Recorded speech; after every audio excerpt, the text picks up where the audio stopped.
It's so lovely to see this large audience. Thank you all for coming. Willkommen, bienvenue, welcome. And I'd like to start by giving a round of applause to the translator, who we don't see, who makes all of this possible. So thank you.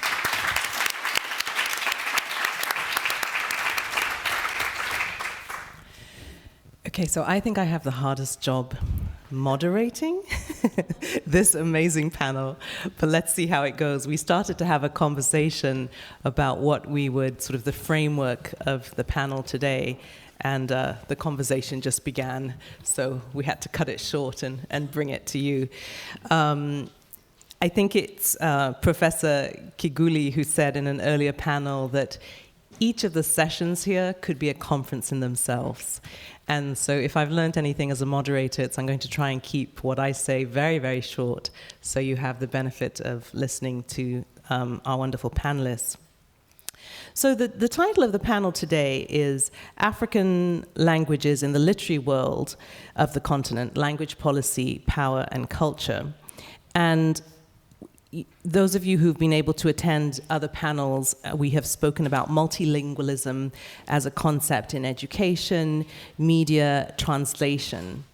And with this panel, once again, we're looking at languages in the literary world, in the context of the literary world, and how do we come to this topic, and especially focusing on language policy, power and culture. How do we come to this topic in our own perspective or respective areas as writers and publishers? And we're going to sort of begin broadly. I'm going to ask each of those on the panel to talk about where they see sort of both obstacles and or opportunities in the literary world around the question of African languages. I'm going to just start very briefly by introducing the three panelists. I'm sure you already know them, but I will just give a brief introduction. And we'll start with Elnathan John, who is next to me, who is an award-winning writer, a novelist, graphic novelist, a satirist, who is living now in Germany. Elnathan has also served as a juror on the Man International Booker Prize. One of the things that I'd like to bring into this panel is a discussion of prizes and the implications of prizes. And so it's great to have you, Elnathan, today. Sitting next to Elnathan is Dr. Bibi Bakare Yusuf, who is my fabulous publisher and the curator of this conference. So we're very happy to have her. Bibi is an academic and a writer in her own right, in addition to raising the voices of so many writers through her publishing company, Cassava Public Press. And sitting next to Bibi is Nkoma Wangugi, professor, who teaches, doctor, professor, let's get all these titles correct. He is a novelist. He has written a book entitled The Rise of the African Novelist, Politics of Language Identity and Ownership, which speaks directly to this panel. And he has also set up a prize, and we'll be talking about that too. So without further ado, I'm going to turn to the center of our panel and ask her to kick off just with some reflections on both opportunities and obstacles within the literary world when it comes to African languages.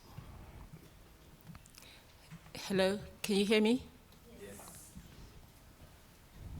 So I think we're in a unique moment in, a little bit closer. Yes. I think we're in a unique moment in Africa's history in terms of language, because we have a growing young population, and the young population on the continent, in many ways, they are, as young people are wanting to do anywhere in the world, always wanting to depart from the strictures of their elders. And part of that departure is to begin to seek out African languages. And so I think we're in a unique moment where we're going to see more and more young people are on social media, writing in different African languages. So, for example, there was a Facebook a couple of years ago in Kiswahili, a young person in Tanzania writing entirely stories in Kiswahili with thousands and thousands and thousands of people following and waiting for installment for these texts. So for me, I think from a publisher's perspective, it's really a prime time to start thinking about how do we develop a literary landscape that is both popular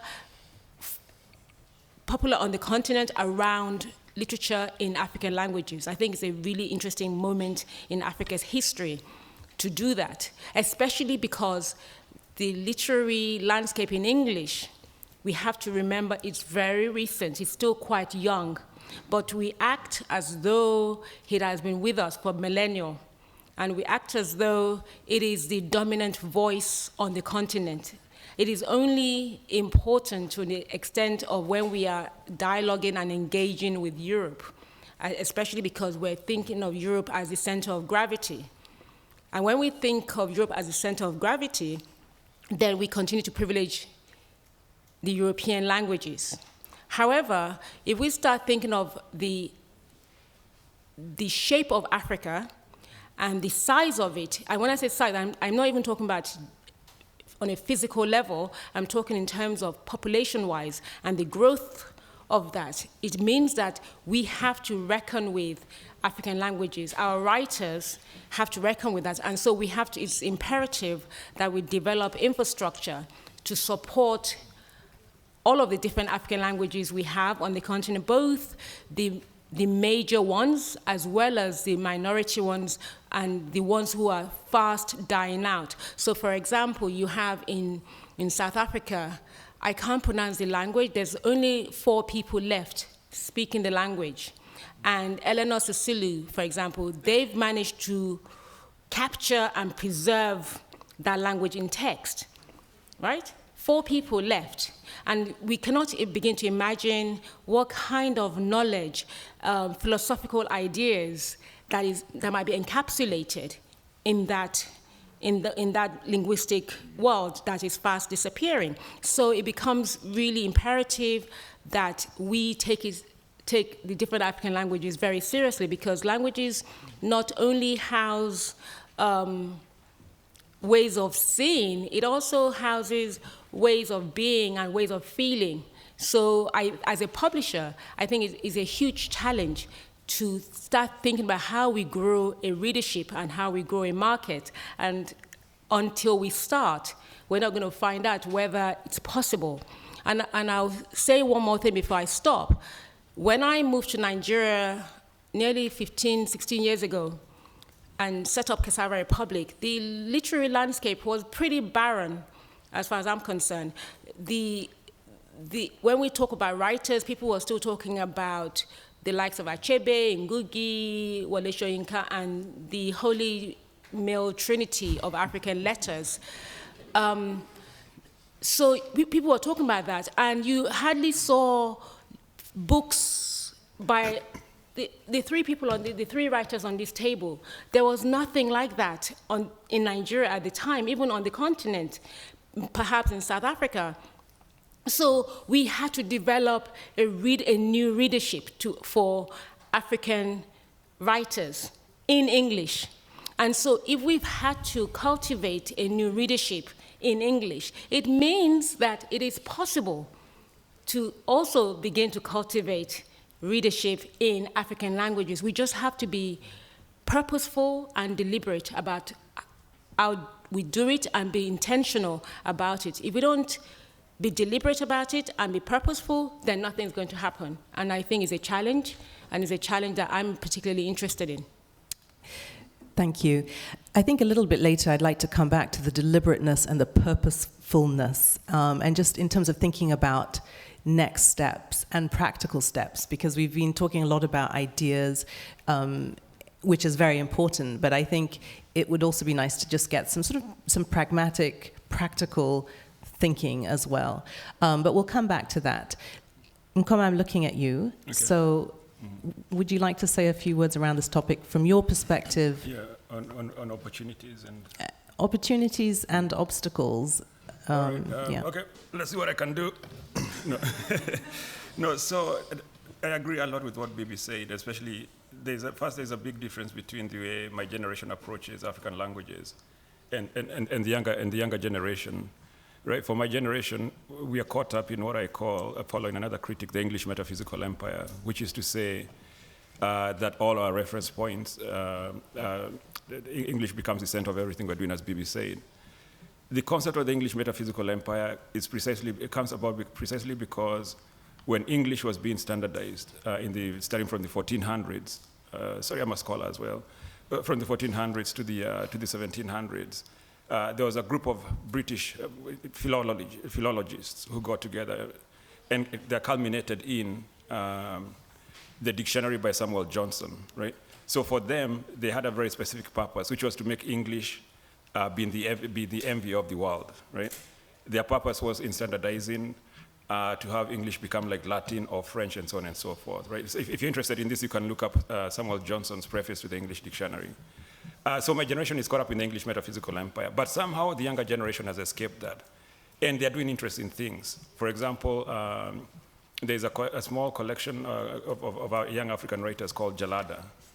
They took a short story written by Gogo Wadiongo in Gikuyu that he translated into English, that they then took and got it translated into, I think now it's over 85 different languages, right? If you're interested in this, look up Jalada, Jalada.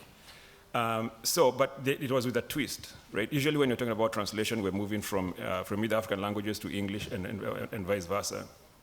That story has been translated into over 45 African languages. We're talking about opportunities. By doing that, they have made literary history, because now that short story becomes the most translated short story in African literary history, right?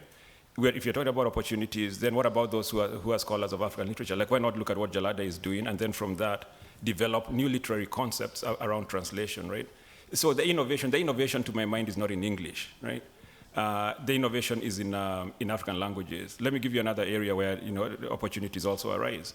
Why don't we use African literary concepts to talk about African literature? Like, why do we have to go back to Immanuel Kant, and talk about cosmopolitanism, all citizenship, and so on and so forth, as opposed to using concepts that are already encoded in our African languages? Let me give you two examples. One is a biku, right? A biku refers to children who are born and then they die and then they keep returning and so on and so forth. So a biku is a concept of continued renewal and transition. Why can't we take such a concept and use it to read Toni Morrison's Beloved, which is also about the idea of return? Or why can't we take a concept like Itueka in Gikuyu, Itueka, which means rapture, which is a concept that was used by the Kenya Land and Freedom Army to invoke the struggle against the British. Itueka is a concept that the youth would use when things in society have become so bad that then they would say they just have to take over, right? So the Maumau invoked the Itueka. Why can't we use that concept of revolution, right? Or Itueka as a revolution, to read, let's say, Gogo Wadiongo as a grain of wheat? So in other words, where innovation lies right now is in African languages. Let me just say one quick thing so I don't forget, and then, yeah. So in February, I was a visiting professor at St. Paul's University. It's a Catholic university in Limuru, my hometown. They have a Bible translation center there, right? Because the missionaries realized that for them to civilize, quote unquote, to civilize, they could only do it if indeed the Bible existed in African languages, right? So most African languages now will have Bible translations. But anyway, I was talking to one of the guys there, and he said that they moved from the principle that God can only speak to you in your own language, right? Otherwise, why would I be in Kenya and then God speaks to me in German or English? So that, anyway, yeah, okay, yeah. Did God speak to you to stop? He told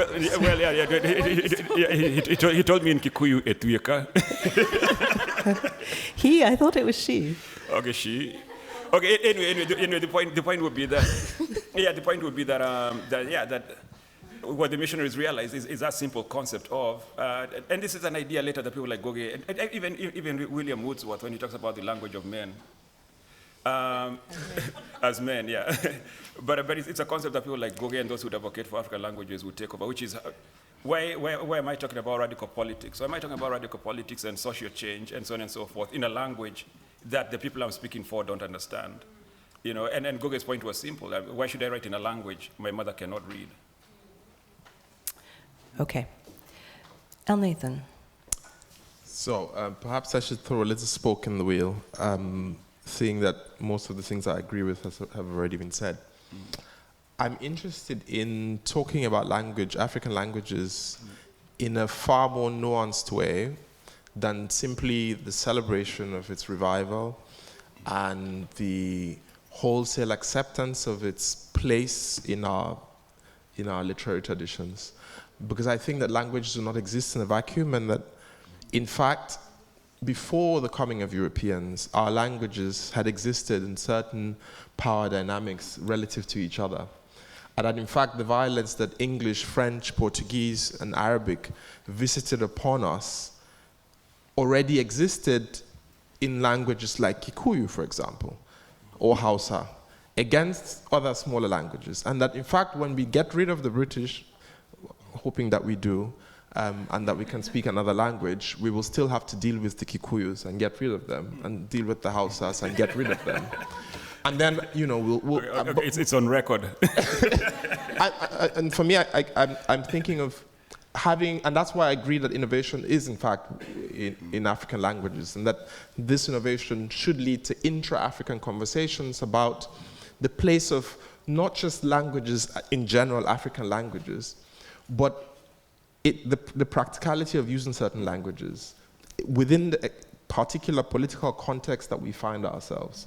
Because the languages don't exist in a vacuum. And languages don't just spring into life and become dominant by chance. They do that by the deliberate workings of people who understand power, who chart a course for those languages, who deliberately displace other languages, who make sure that those languages are the language of business, law, and society. And this is the only way of making a language dominant. You can't just do it because you like it. You can't just do it by translating a few books into that language. You must understand the way power works in relation to language. And the language is only one tiny component of, in fact, the larger building blocks of hegemons and imperialists and all of that. It's one of them.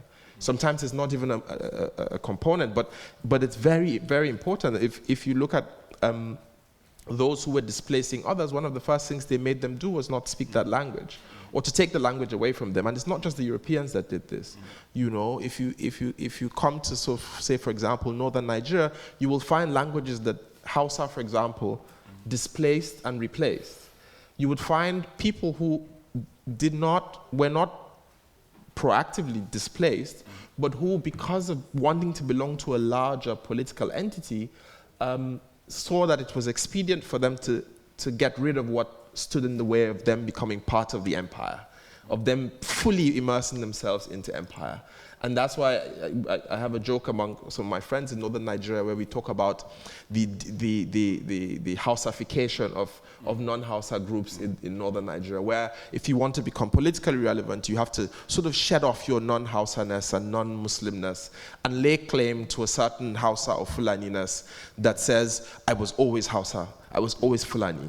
Oh, no, I'm not Igbira, I'm not Idoma, no, we are Hausa, we're from Kano.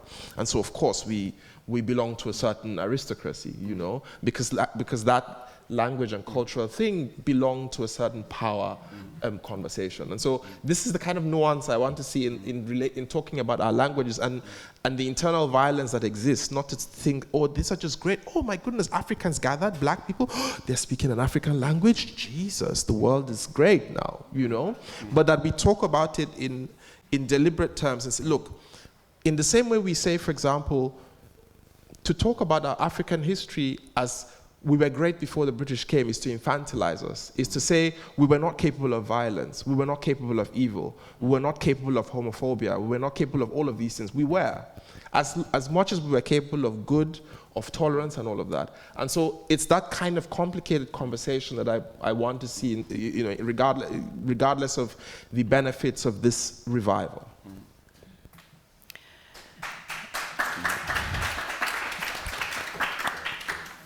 Okay, so El Nathan, you have brought us straight into the issue of power and complexities of all of this. Yeah, but can I ask him a question, actually? So, okay, I think your point is easy to grant. Not easy in the sense of it's an easy argument you're making, but I think we can all agree that one language shouldn't be imperialist of other languages. So there's no reason, for example, why Kiswahili then should be an imperial language against other African languages. I think first it depends on the principle we're moving from. If we're moving from the principle all languages are equal, then that will have certain demands of what we say, right? In that sense, then we cannot, I would be opposed to Kiswahili domination as much as I'm opposed to English domination and so on and so forth.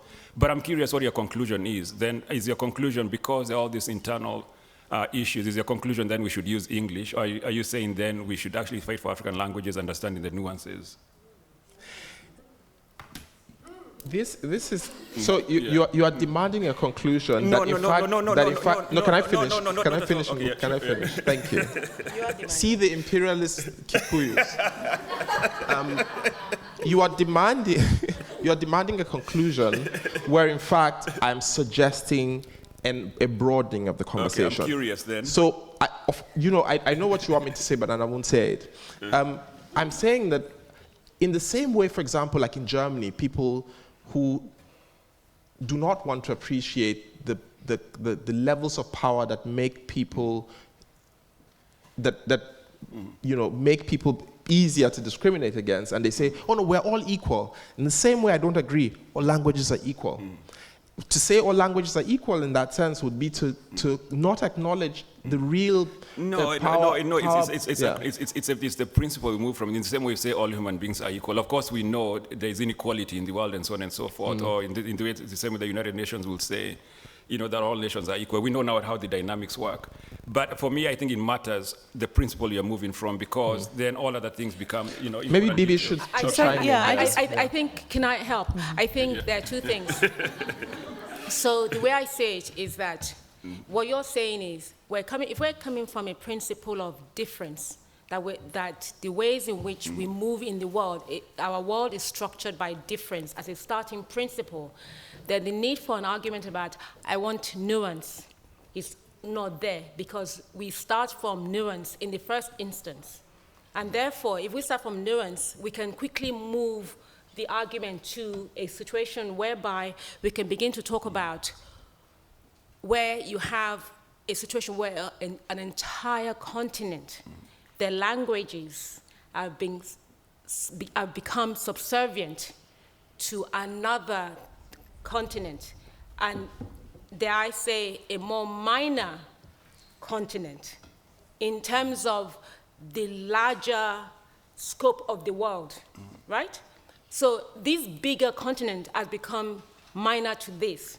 So Ngugi here is this Kikuyu imperialist. He's wanting to start from that premise, because I think that sometimes if we start saying, let's be nuanced, let's have complexity, then that assumes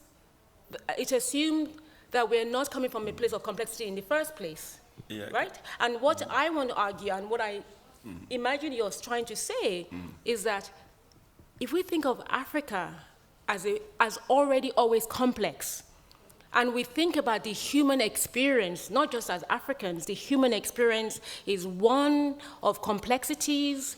It's where to paraphrase Audre Lorde, that we are from a house of difference. So the notion of sameness is something that we're moving towards, rather than where we're emerging from.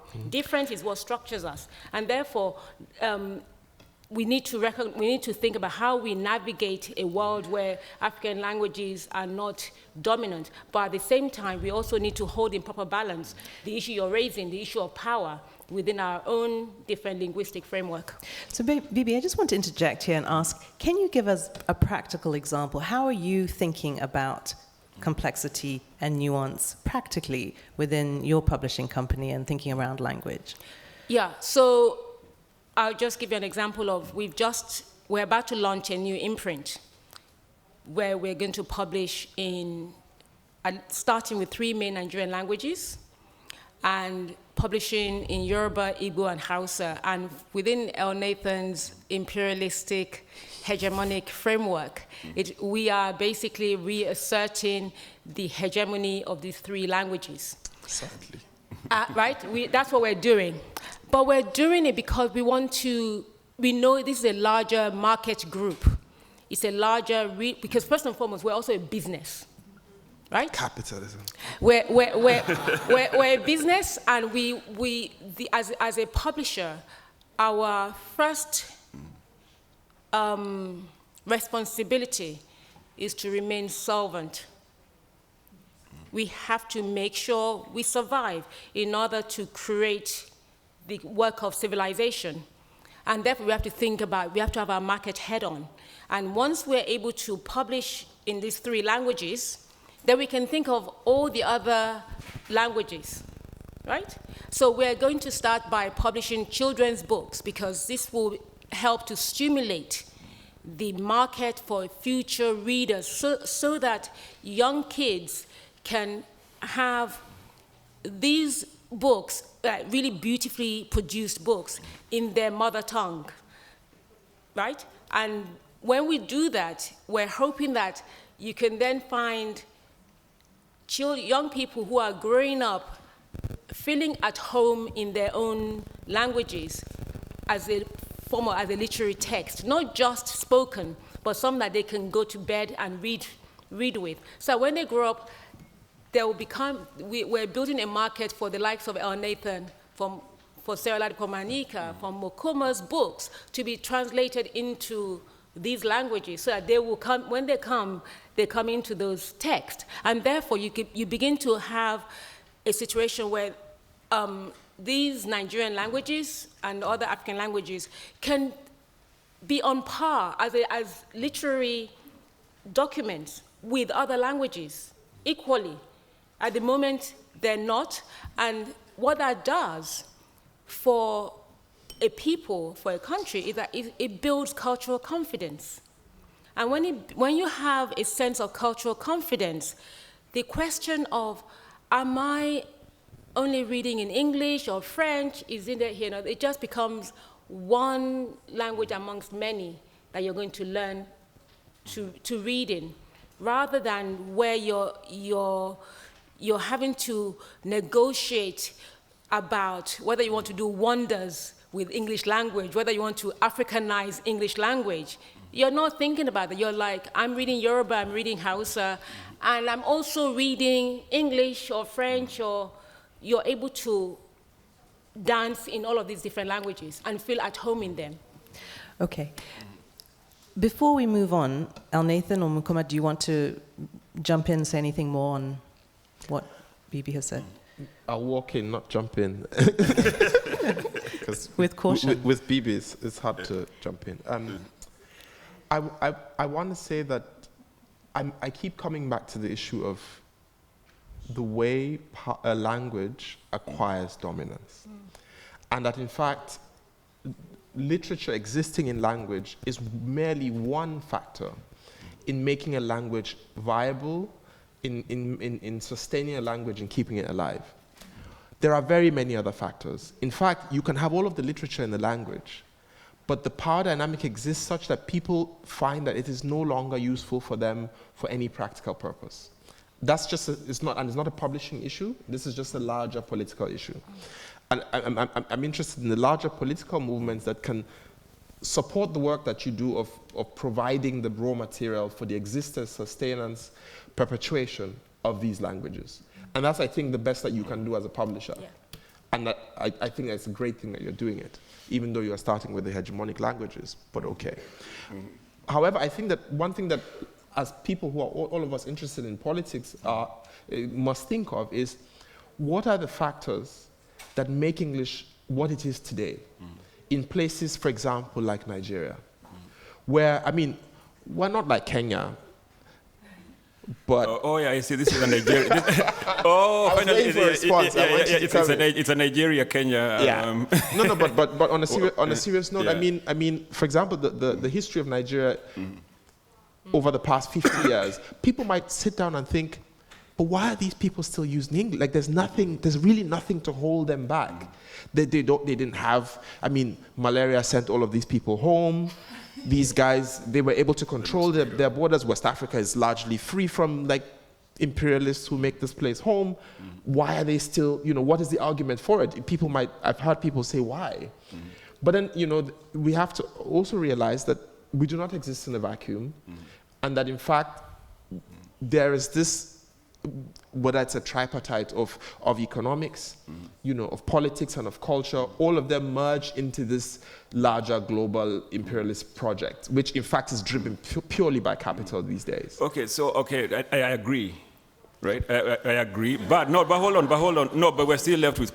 See, this is when I can grant that because we're still left with the questions of where African languages are. Yeah. Here's an example. Things Fall Apart has been translated into over 70 languages, right? Or what we call world languages, right? Which is to say, anyway, so it's been translated into over 70 languages, right? And that book doesn't exist in Igbo, which is Chinua Achebe's language, right?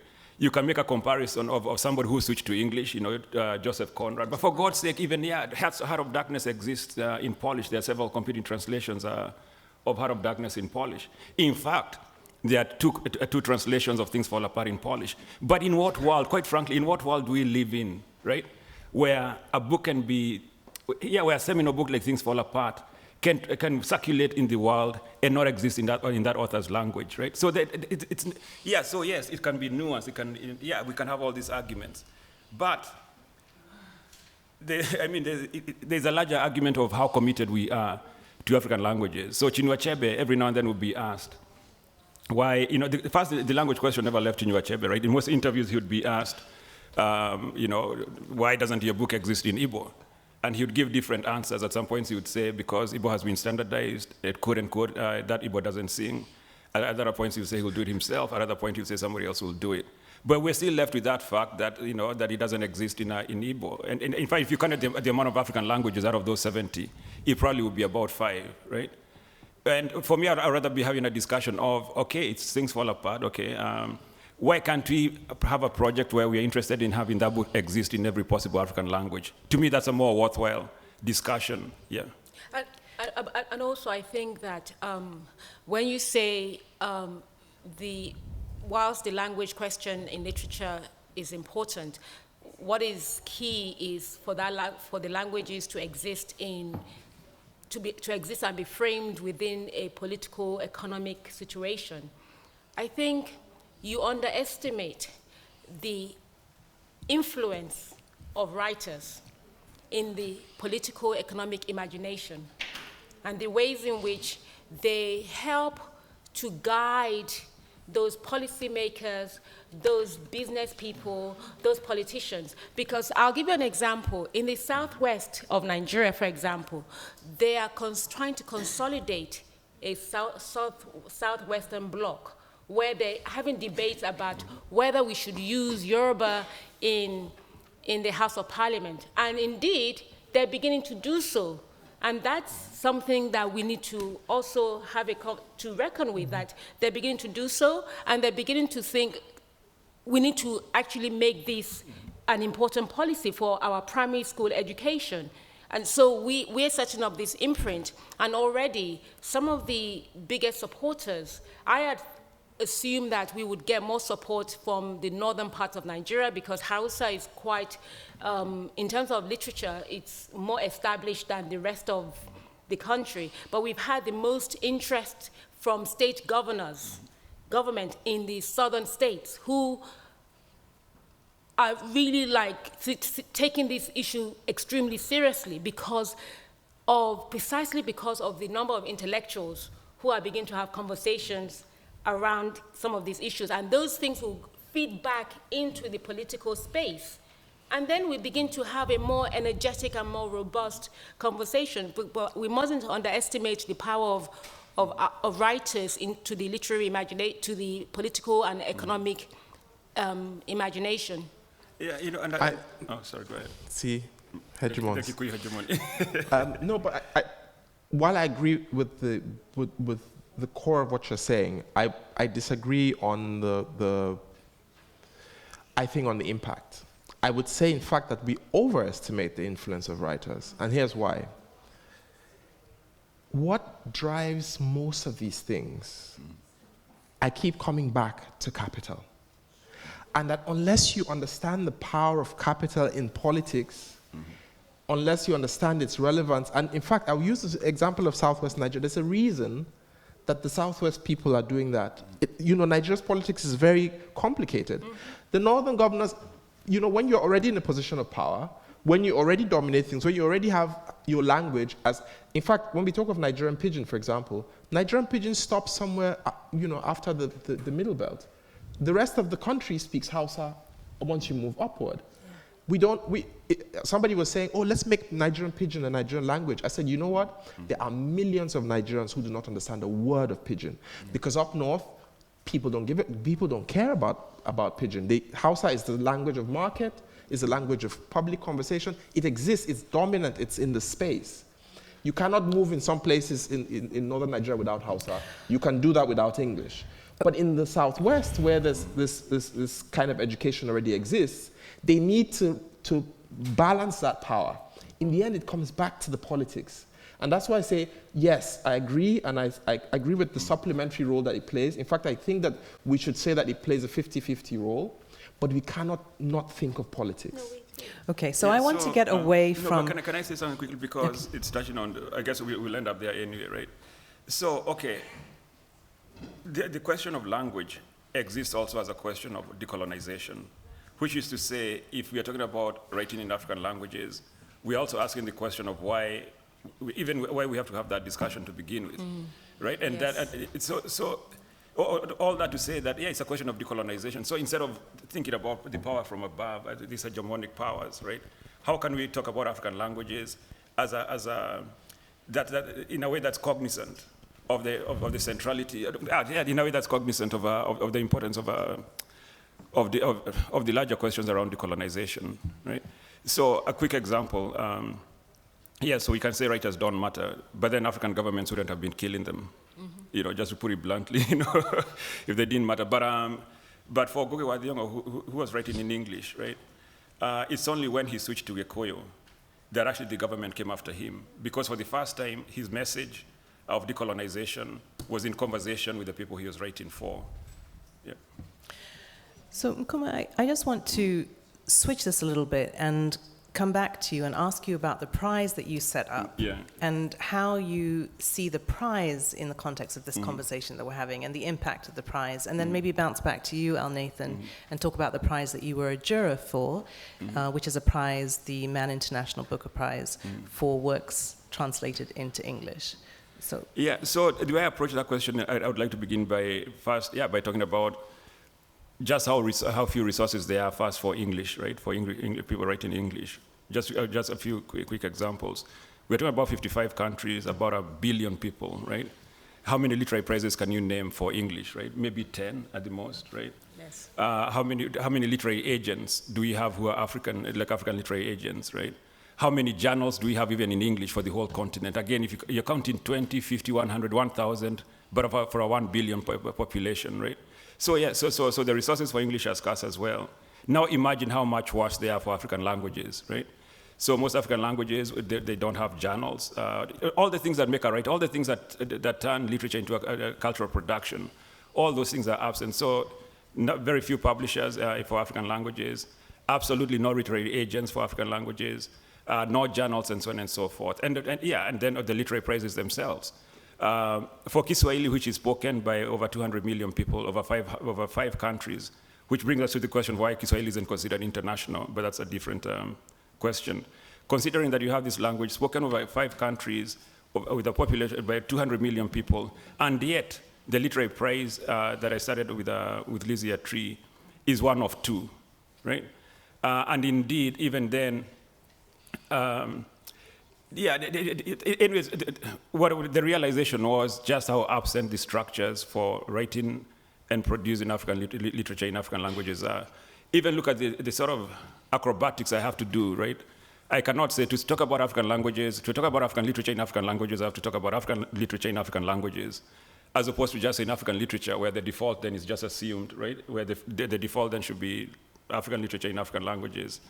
Anyway, for me, it's been almost like a front seat into just how, into just the violence, really, to use Nathan's word, the violence that we have done to African languages, right?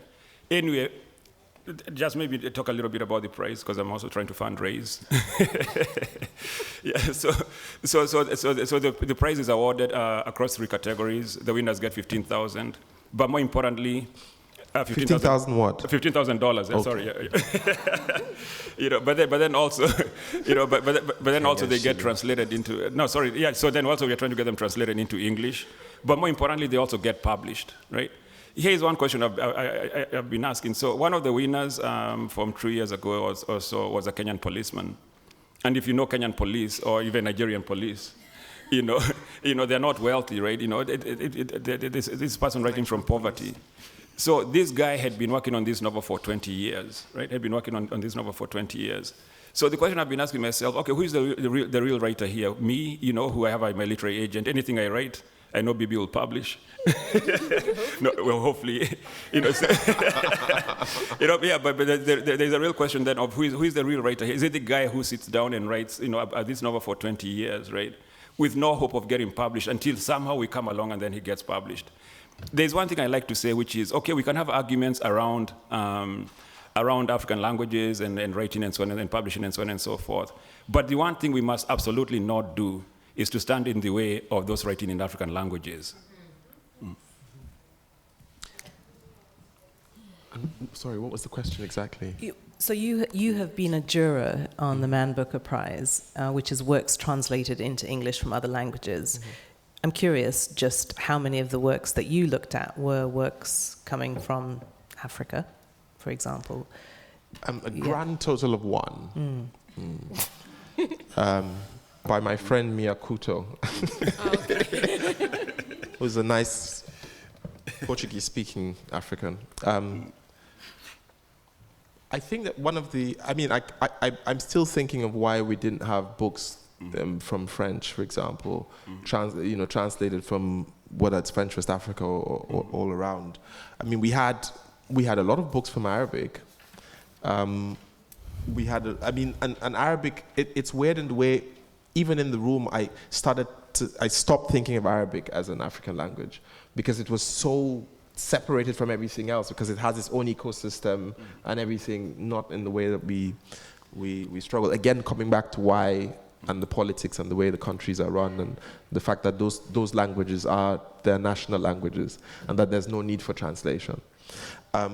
So it was, for me, I was thinking, why aren't there books from Angola, from Mozambique that were translated? Maybe it's just a function of the year. Maybe next year there will be. But one of the things I particularly was interested in is how people, especially fellow jurors, thought of these languages. So were they thinking, if a person was bringing an entry in French, were they thinking of it as an African language, or were they thinking of it as an African book, or just as a book written in French that was translated into English? All of these, I think, are interesting conversations in the thinking of prizes. But are you saying the French, when you say in African languages, are they thinking French? Are they thinking French is an African language, or what do you mean? I don't understand. So, I like explaining for my publisher. So, I mean, it's one thing for example, for Annie Ernaux's book to come from Paris. We don't even think about it. It's a French book that was translated into English.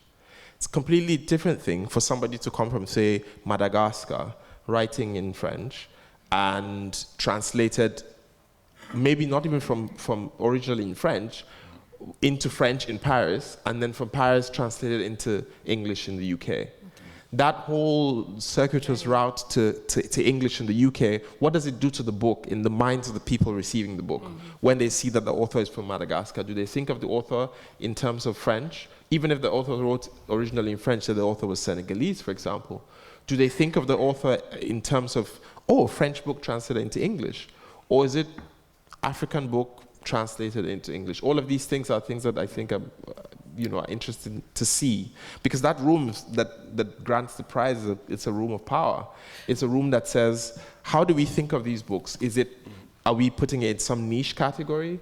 Are we giving it life on its own? Because we don't need to have these conversations about the other big books. If Knausgaard drops his book, if Murakami drops it, we don't have any language conversations.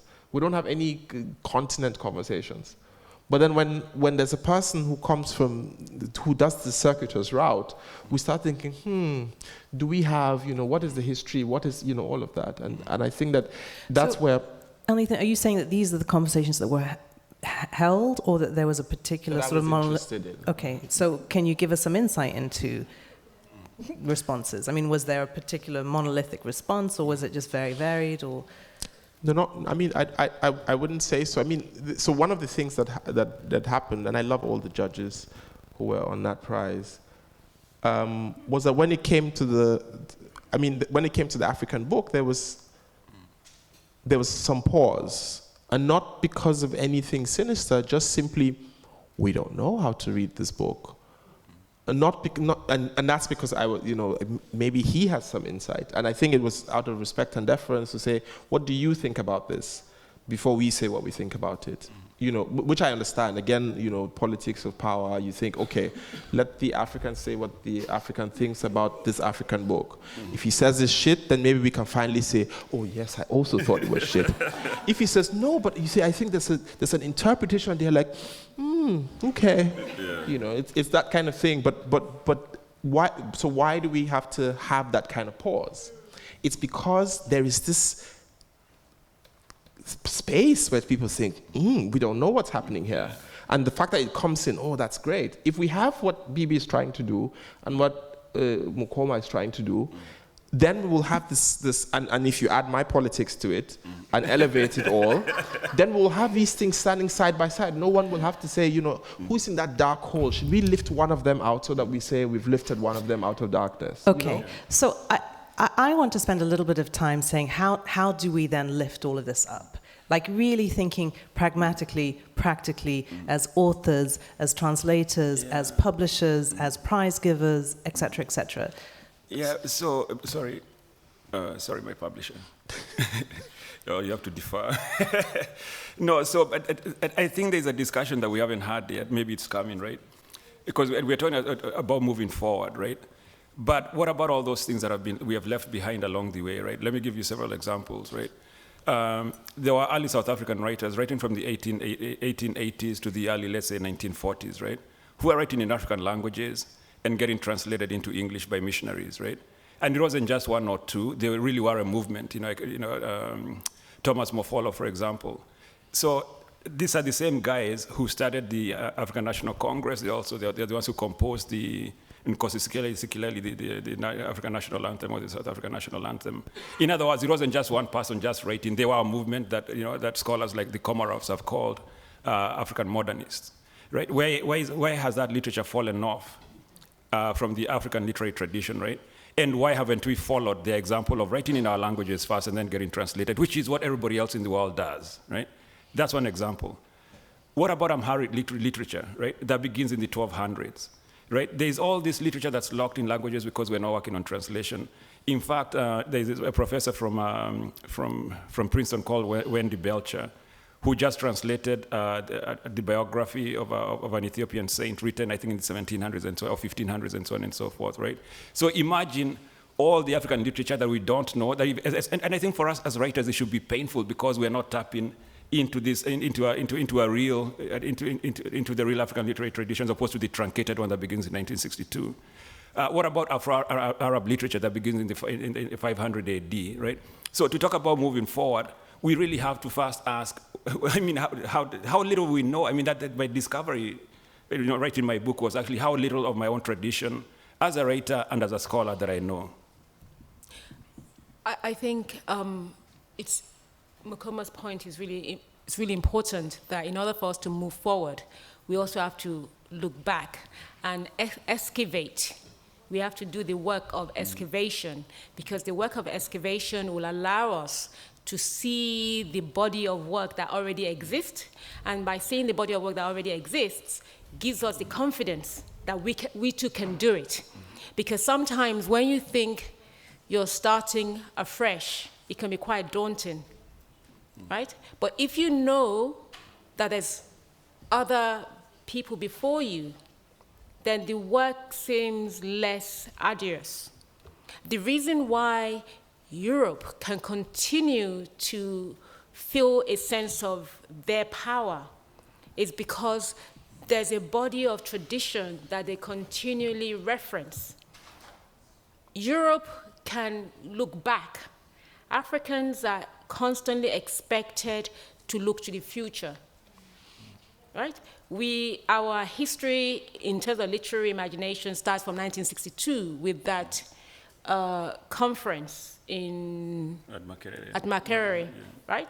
So we have to do that work because much of our history is still underground, and we have to kind of bring them to the surface.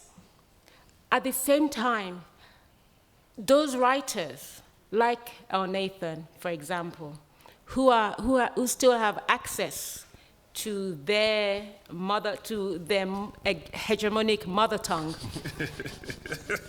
for example, Hausa, to begin to practice that side of their brain, to write some language, some of their stories in those languages as the kind of for exercise purpose as well as for publication. And so one of the things we did was to produce an anthology, a Valentine Day anthology of romance stories. And so we had people like Sarah Ladipo Manika,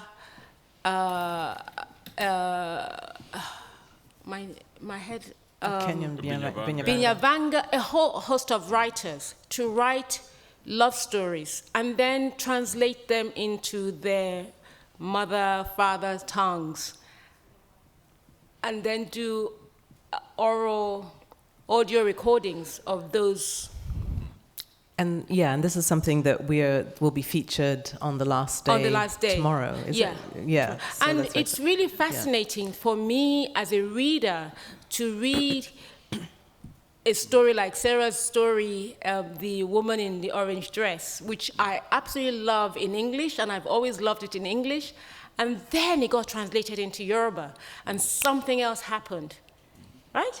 And this is what we need to do more of. We need to find the ways in which we can begin to translate some of the texts that are written in English now into some of our languages. So, Elnathan, I heard a little bit of a challenge there to you to write in Hausa. And what is your response to that? Well, my response is quite simple.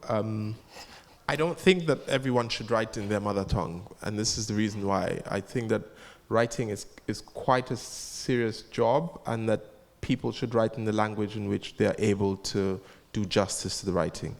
And so, this is where I will say that I also deeply, deeply respect the work of translators, and that translators are the skill involved in that is so good, and we need to develop that skill. And so, for me, instead of writing in Hausa, I would rather write in English and let a professional Hausa translator do the work. What that does, and being a judge on the Booker International Prize taught me how important some people take translation. And so the translator and the translator in the Booker International also gets a Booker Prize. Yeah. And it's as important as the author. Mm-hmm. And so I'm thinking, how about we elevate this? We say, we commission a translation, but also because, and like I keep saying, we cannot talk about African problems outside the context of African politics. We must keep fighting for the infrastructure that allows these translators to survive and thrive. Mm-hmm.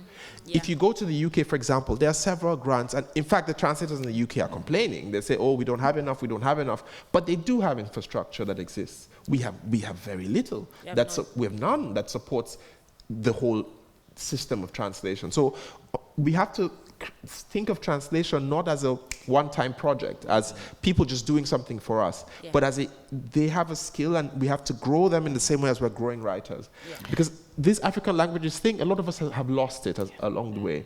A lot of us will never be able to get it back. What we can do, however, is to say those who still have it, we need to build their level of skill to that point where they can go to the UK and say, I'm an X and X translator, and be respected the same way a Portuguese translator is respected, and an Arabic translator is respected, and all of that.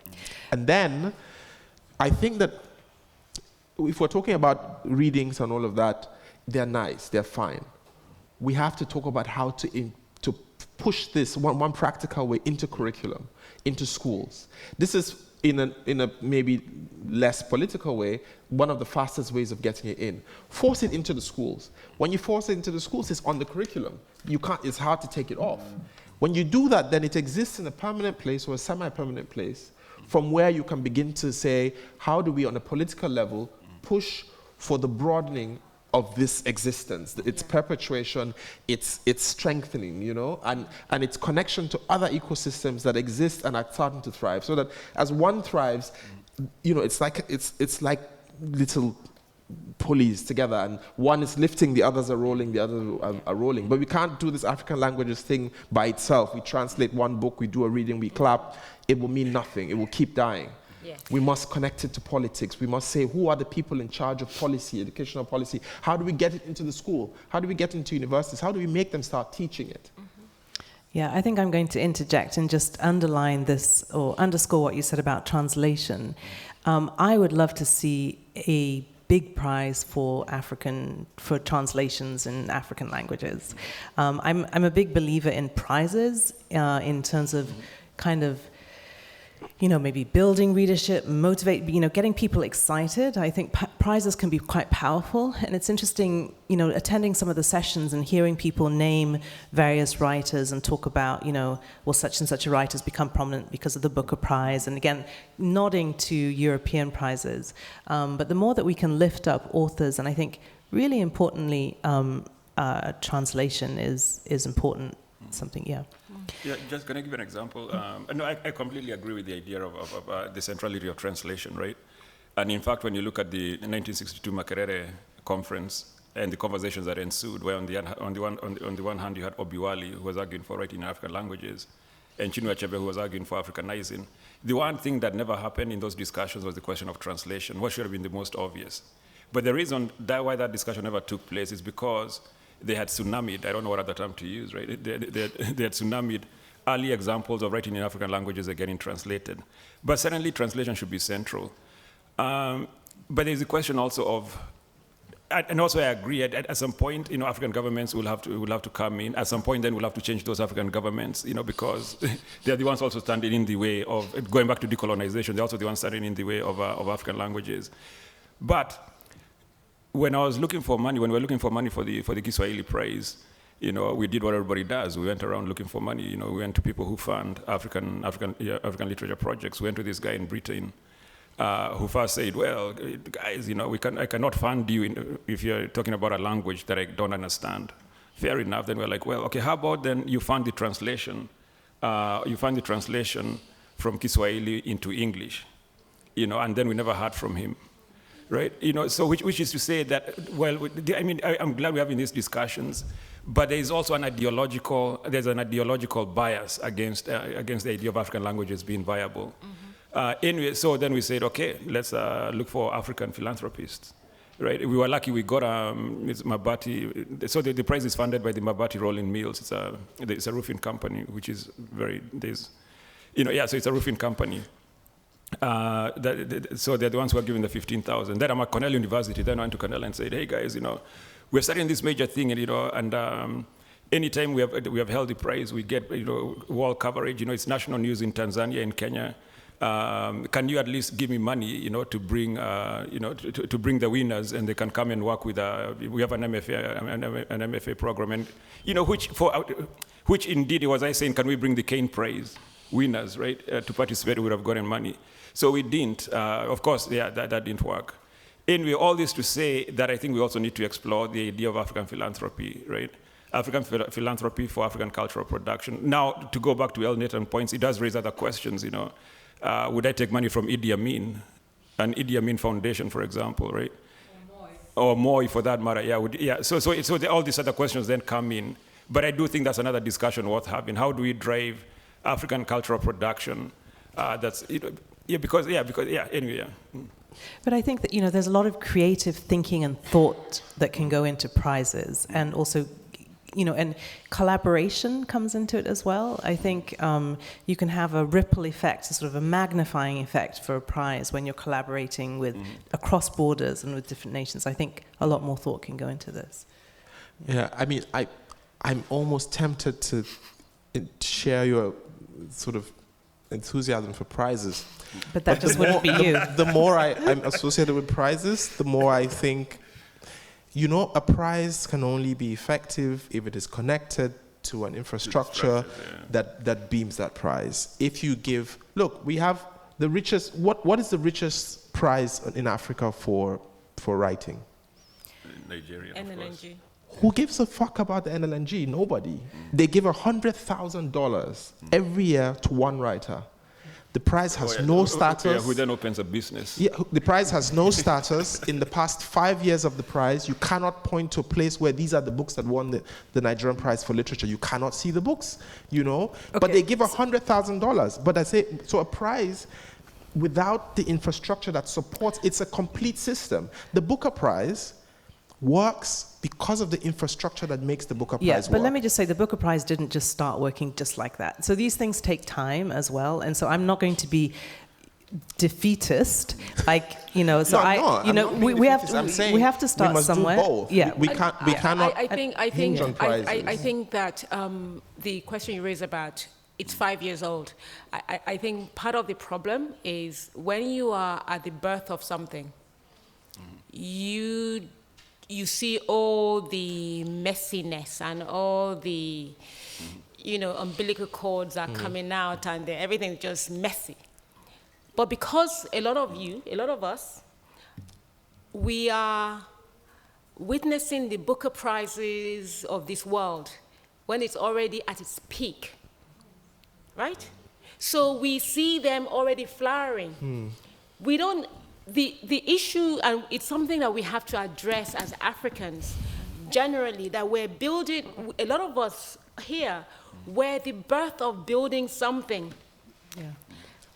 When we're under a lot of scrutiny, a lot of European infrastructures were built before our grandparents were even born, okay? So we didn't witness all the teething pains. And so we're having to compare a lot of African or other structures with people or things that have already been in place, right? And so we don't exercise the kinds of necessary patience that we need to exercise. I am a big critic of the NLNG Prize as well. We all are. But I think that if we allow it, they will eventually find the fruit. No. Yeah, I'm sorry, I have to disagree. The thing is, how old is the Kane Prize? It's going to be 20 years. It started 20 years. Don't even think of it in terms of 20. It started in 2000. I know exactly when it came out in 2000. I know who won the prize. I know who won the prize in 2001, in 2002, because we all read those stories. Because it was hinged on a certain infrastructure. Now, the NLNG Prize, they have all of Nigeria's oil money behind them. We cannot do this thing of we should be patient as Africans. We should be patient. Nobody is patient in the world today. If you have a startup today, if your startup doesn't work in 6 months, people walk away. So we don't have the luxury of patience. What we must do is to say, how viable is what we are doing? How can we key into existing things that work? So our problem is not money. Our problem is not enthusiasm. No, but I mean just raw cash, right? Okay. Our problem is not enthusiasm, because people are reading these stories. If you do a Kiswahili, people are reading the Kiswahili stories. People are commenting on them. They are fighting over those stories, in fact. The thing is that we are not able to connect this practical thing you're doing to the infrastructure that is failing. And that's why I said, if our governments do not work, everything that we do will keep struggling against the tide. We my last word is, we must all join politics, period. Yeah, so I guess as the only person who has started a prize here, I'm the expert.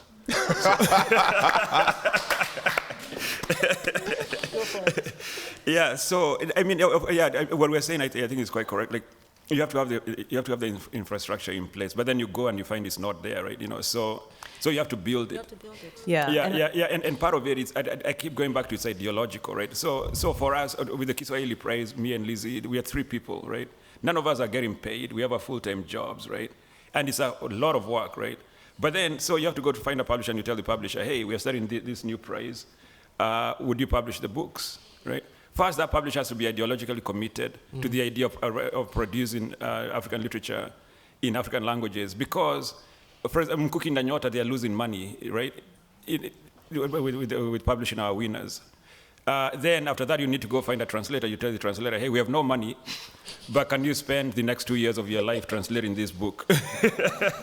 So in other words, we're setting up the infrastructures, but at the same time, there has to be an ideological component. In other words, there has to be an ideological commitment to the idea of African literature in African languages. So, you know, I say that as the expert. Yeah, and I want to move from prizes and go to a publishing house and look at Cassava Public Press, which is younger than the Kane Prize.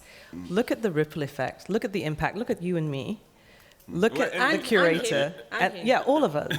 And this is from a publishing company in a very difficult space. And so I'm pushing back on any negativity because we don't have time for that.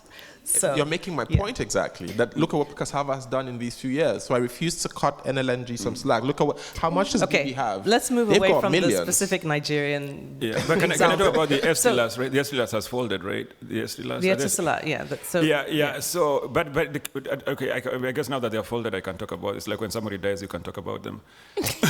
Remember, I was a patron. All right. So okay, yeah. So I don't know if you recall this conversation, but they approached Goge. We had this point, then I should also say it's my father, because then how would I know all this? Yes. So they approached me and they said, you know, could you be a patron, right? Could you be a patron or whatever, you know, of this prize? You know, and then of course Goge works with African languages, so he said, will there be an African language component? So there was a lot of discussion. But at the end of the day, they just stopped talking to him, right? So meaning that this is a prize that had a chance to do something interesting. Like, the money is there already. Why not, you know, have the winners, you know, write in English or whatever, but then also have a component that says we'll also put money into translation into in this case, Nigerian or African languages. So, Krista, another panel for next time on prizes. Yeah. So I think, okay, Bibi, you want to say one more thing, and then I think I'm going to open it up to questions from the audience. Yeah, but before we do that, can I read a quick poem that I wrote in IsiXhosa? Oh my God! In what? IsiXhosa. Okay. Which is because I'm Kikuyu, but I also learn other African languages. You didn't wait for the answer. See, these hegemons, they just do what they want. Oh, sorry, could I? So tell us why you're reading the poem. Well, to show that you know that as Africans we don't have to stick with our own languages. You know, I can take as much pride in learning isiZulu or IsiXhosa and other languages as I would with French and British and English and so on and so forth. And also for the beauty of it. I mean, how many of you have had a poem in IsiXhosa written by a Kikuyu? Okay, go for it. Go for it. Yeah, so, and it's very short. The floor is yours. Yeah, okay, it's Isitandwa. And I wrote it for class, so it's sort of Isitandwa. Yinza gapa Isitandwa, namklanja kushushu. Yiza Isitandwa wam, gomso kuyazipolile. Yiza Isitandwa, difuna kukubulisa buliso nyingi.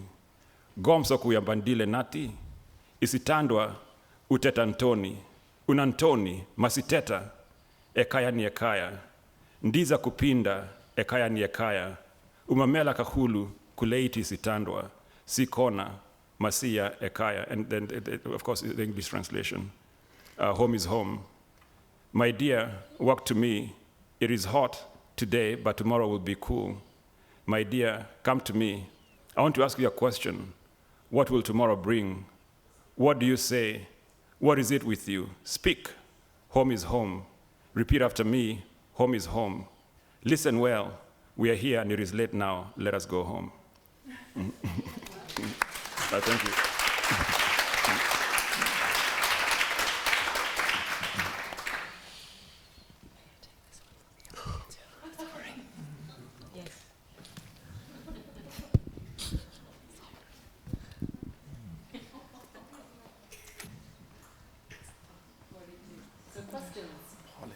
Politics.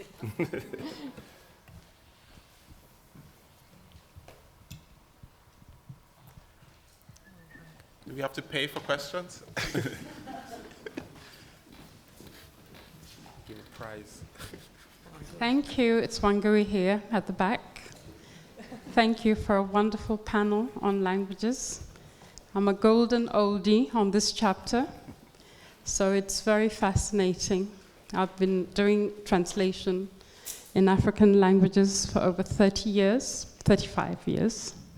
And I've heard these conversations over and over and over again. Now the question, what has changed in the recent years is that there has been a cultural shift, and there is this big debate, of course, about translation. And more people are coming to work in African languages. I was an oddity when I translated Gure's children's books and Matigari 35 years ago. But there's more people have joined us. And it would be very interesting for us to talk about some of the books that have been translated in this period of time. James Marua has been documenting some of these books. Tommy Adiaga, here in Germany, has been documenting these books. So it'd be quite interesting when we have these conversations to name some of these books that have come out of African languages or gone into African languages. South Africa has a prize for translation. Every year they have a festival called Sala, which is South African Literary Prize. And they award prizes for translation and have done so for a very long time. I can tell you that at the African Literature Association, we have something called the Translation Caucus of the African Literature Association, and we work in African languages. And we've translated many books in the years that I've been part of that association. I can name The Conscript, which is a book that was translated by Girmay Negash from Tigrinya. It was an 18th century book. We have Pamela Smith, who has translated Fagunwa, and I could go on and on. So also I think it's important to be aware of what's been happening in the discipline over these years. I myself am working on my lifelong work in Gikuyu. You will hear more about it after March, because I'm going to Bellagio to finish my dream. But there's a lot of work going on in translation. I myself have been promoting translation since 2000. Some of you are aware of the curation work that I've been doing. So we do need to have a bit more knowledge about translation. And of course, I'm here with you. And I'm one of the older translators in African languages, just so that you can see a real translator. Yeah, no, thank you. And I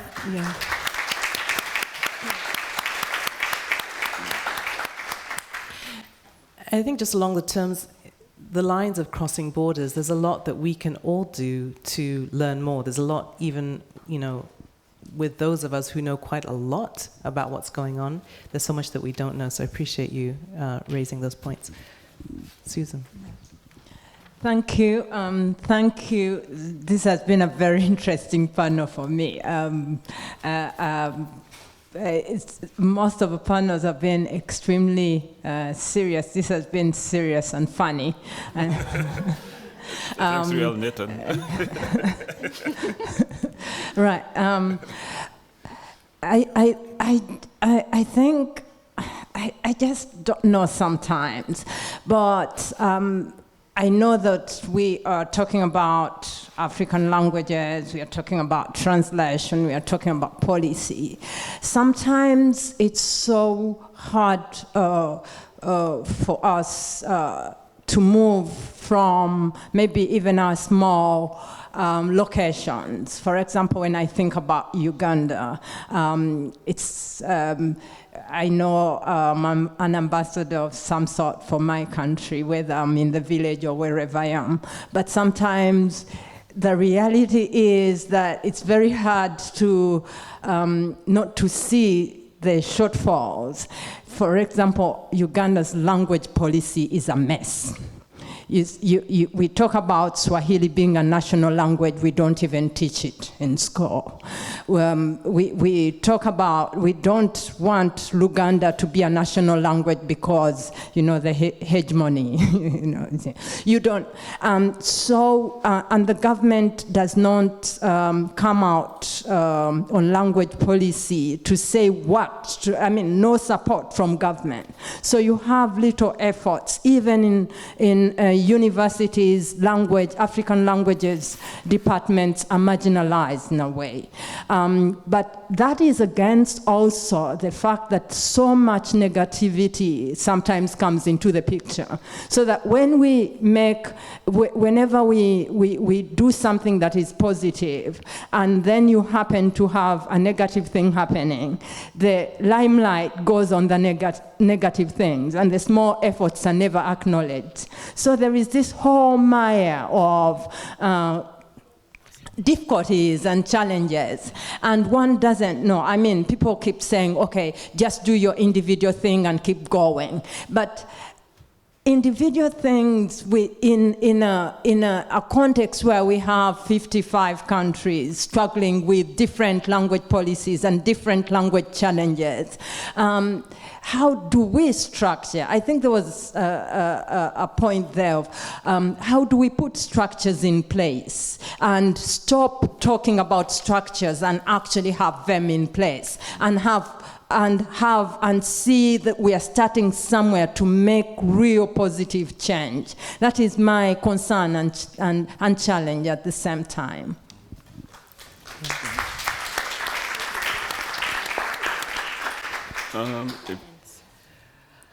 Yes. Okay, does anyone have a can I comment quick quickly? response? Yeah, so for me, I'll go back to Jalada, right? The Jalada Collective, what they're doing, they're young, they're internet savvy, right? So, and what they have done is all these translations of the Gogo Wadhiambo short story, all 85 translations, are available online, right? In the original Gikuyu, the English translation, and then the translation into all these other African languages, right? In addition to that, there are also audio files. I think they were following the cassava example, right? But to do this work, first they did it with no money, right?